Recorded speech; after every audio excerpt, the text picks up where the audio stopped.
underneath my fruit trees, as you'll see here, I've got a riot of colour. These are herbs and nasturtiums, and here I've got some beautiful mustard flowers that are just forming, and they'll soon form mustard seeds.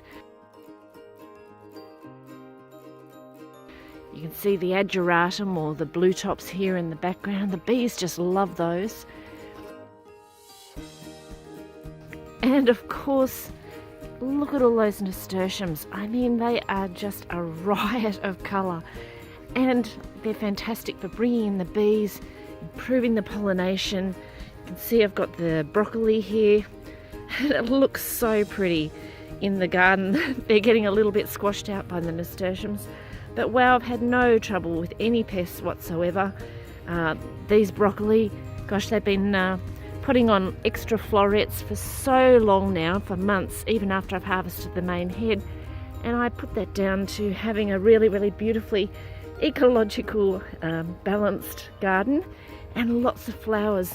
Here's another one, coriander. As you can see, it's absolutely so pretty, great for bringing in all the native bees and the parasitic wasps and so many other beneficials.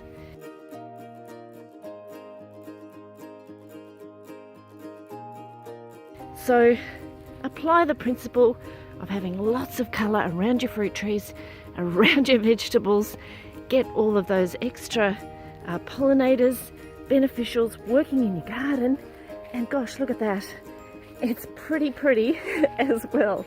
You can pick all those gorgeous flowers, bring them in, enjoy them on the table, in a vase, and gosh, who doesn't love a bit of colour in the garden?